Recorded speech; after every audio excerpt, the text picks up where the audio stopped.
Discerner ce qui tue l'Église.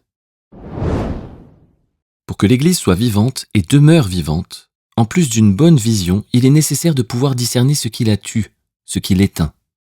Si l'Église n'est pas plus visible dans le monde, si elle ne porte pas plus de fruits, si elle ne propose pas plus de saveur au monde par l'amour de Dieu, c'est uniquement parce qu'elle passe à côté de l'essentiel. Ce qui arrive à l'échelle individuelle se répercute inévitablement à l'échelle de l'Église. Soyons honnêtes et admettons les faits. Qui d'entre nous peut prétendre être réellement bouillant ? La très large majorité des membres du corps de Christ est tiède. Conséquence logique, l'Église est tiède et ne donne envie à Dieu comme au monde que de la vomir. La tiédeur ne fera jamais revenir l'époux. Voilà pourquoi cela fait plus de 2000 ans que nous l'attendons. Le tiède est obtenu par un mélange entre le bouillant et le froid. Le bouillant représente ici la vie de l'esprit, et le froid représente la vie du monde, la vie de la chair, la vie du péché, la mort. Lorsque nous ne connaissions pas Dieu, nous étions froids, remplis de nous-mêmes et de nos désirs charnels. Quand nous l'avons rencontré, le bouillant est entré en nous. Bien souvent, à son arrivée, le bouillant fait fuir le froid dans nos vies. Malheureusement, bien souvent aussi, au bout de quelques temps et de quelques circonstances de vie, nous revenons vers notre froid, à l'image du peuple d'Israël dans le désert qui regardait en arrière, vers l'Égypte. Voilà pourquoi nous sommes mélangés et donc tièdes.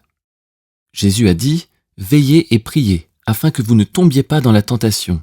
L'esprit est bien disposé, mais la chair est faible. » Matthieu chapitre 26, verset 41. Qu'est-ce que la tentation ? C'est lorsque le froid veut faire irruption dans notre vie pour attiédir le bouillant. Sur cette terre que l'humanité a corrompue, nous aurons toujours la lutte intérieure entre le froid et le bouillant. La puissance du froid réside dans le fait que son efficacité est présente dès que nous sommes tièdes. En revanche, la victoire du bouillant est remportée uniquement par une absence totale de froid. Force est de constater que nous avons sérieusement tendance à ne pas veiller quand il le faudrait, à ne pas prier quand il le faudrait, à tomber lorsque la tentation arrive, et ainsi demeurer tiède. Dieu veut que nous soyons bouillants, pas pour satisfaire son côté narcissique, puisqu'il n'en a pas, mais pour notre propre bien.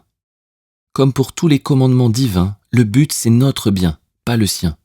Dieu ne demande pas, mais il donne. Ainsi, pour notre propre bien, pour celui de l'Église et celui du monde, nous devons ôter le froid de nos vies afin d'être bouillants. Sommes-nous capables de faire cela ? Je ne le crois pas. Je suis convaincu que nous avons tous essayé, mais que personne n'a jamais réussi. Certains ont peut-être plus de volonté que d'autres et semblent aller un peu plus loin, mais ce n'est qu'une impression, qu'une illusion. Nous sommes charnels et il nous est complètement impossible de devenir spirituels par nous-mêmes. Alors comment faire ? Heureusement pour nous, ce qui est impossible aux hommes est possible à Dieu. C'est lui qui peut le faire, qui veut le faire et qui va le faire. C'est Dieu qui produit en nous le vouloir et le faire. Pas uniquement le vouloir, mais aussi le faire. N'avons-nous donc rien à faire ? Pas vraiment non plus.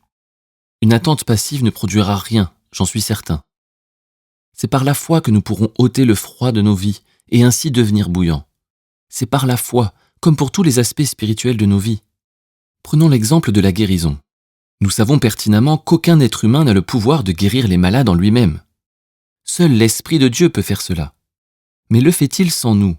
Non. Si nous n'ouvrons pas notre bouche, si nous ne posons nos mains sur personne, aucun malade ne guérira, même si Dieu le veut et le peut. Proclamer la guérison avec un état d'esprit d'auto-persuasion, de pensée positive ou avec une foi intellectuelle ne portera pas plus de fruits. Seule la parole donnée avec une foi vivante mettra en mouvement la puissance de Dieu au travers de nous pour guérir le malade.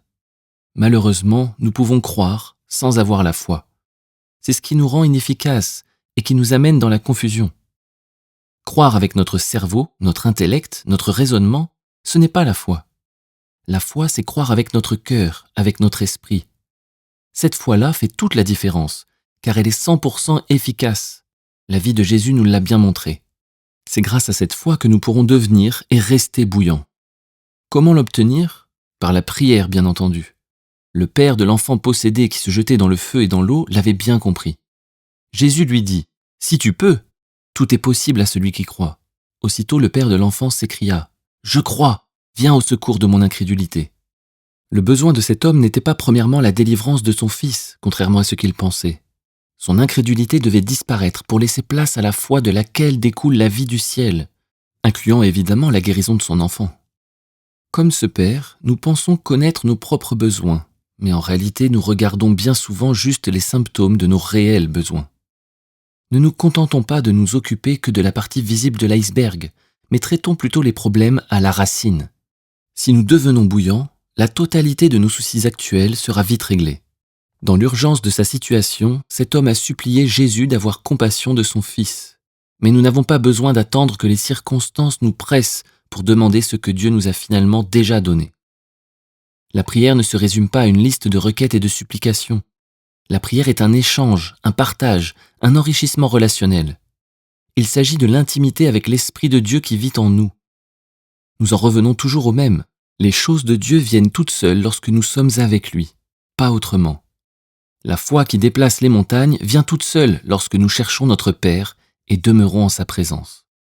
Parfois, l'extérieur peut paraître très spirituel, mais si nos motivations, bien souvent inconscientes, sont religieuses, légalistes, mécaniques, impersonnelles, la relation avec Dieu est morte, et nous avec.